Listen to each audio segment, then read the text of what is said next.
apakah dokumen sumber untuk catatan jurnal khas di atas? Okey, kita kena tahu yang ini jurnal khas tu. Kalau dia kata jurnal khas kan, jurnal khas ada 6.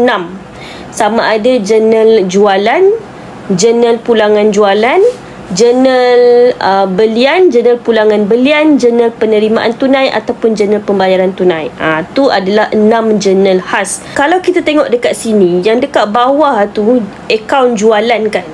Kalau dia tulis dekat bawah sekali tu akaun jualan, maksudnya ini adalah jurnal jualan tau. Jurnal jualan. So akaun jualan dekat bawah ni, ini adalah kredit. Ini adalah kredit sebab jualan kredit. Dan lagi satu ni yang dekat atas ni, ini adalah debit. Okey. So Farmasi Sejahtera ni ABT ke ABB? Dia adalah ABT. Sebab jurnal jualan ni dia merekodkan jualan barang niaga secara kredit. Okey, dia melibatkan jualan barang niaga sahaja. Okey. So, kalau dia jual barang niaga, dia jual dekat siapa? Of course, dia akan jual dekat ABT. Sebab tu Farmasi Sejahtera tu adalah dia punya ABT.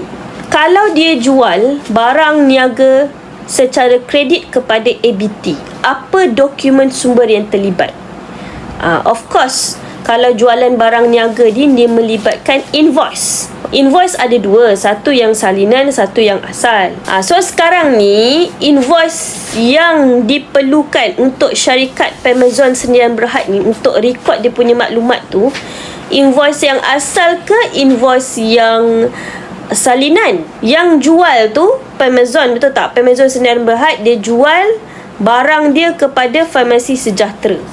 So, bila dia jual, dia yang keluarkan invoice. Dia keluarkan invoice, dia akan bagi invoice yang asal kepada Farmasi Sejahtera ni. Dan dia akan simpan invoice yang salinan punya. Dia akan simpan invoice yang salinan. So, yang ada dekat dia yang digunakan untuk merekod maklumat adalah invoice salinan. 7,200 ni adalah amount yang ada dekat dalam invoice tu. Dan lagi satu ni, dokumen sumber yang terlibat sama ada nota debit ataupun nota kredit. Kalau kita tengok dekat sini, Farmasi Sejahtera tu dia kena bayar lebih tau.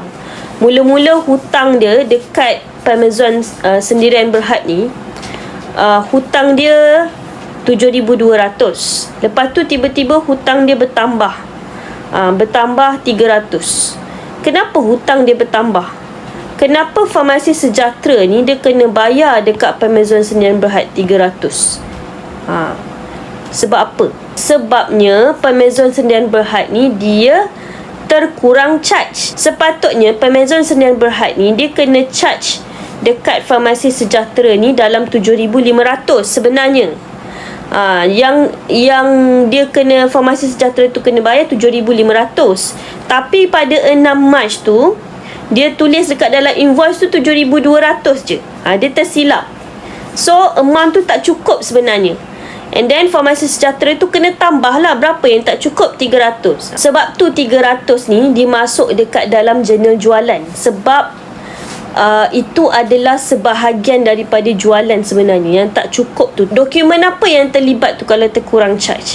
Kalau terkurang charge, dokumen yang terlibat adalah nota debit. Kalau nota kredit ni adalah kalau dia melibatkan pulangan jualan ataupun pulangan belian sahaja. Kalau dia melibatkan nota kredit, dia menunjukkan berlakunya pulangan jualan ataupun pulangan belian. Yang itu kena buat jurnal khas yang lain. Kalau pulangan jualan, kena buat jurnal pulangan jualan. Kalau berlakunya pulangan belian, kena buat jurnal pulangan belian. And dekat sini dia akan tulis pulangan belian ataupun pulangan jualan. Sebab itulah nota kredit ni salah. Okey? Dia melibatkan nota debit sebab Pemezon tu dia terkurang charge. Sebab itulah dia masuk dekat dalam jurnal jualan ni.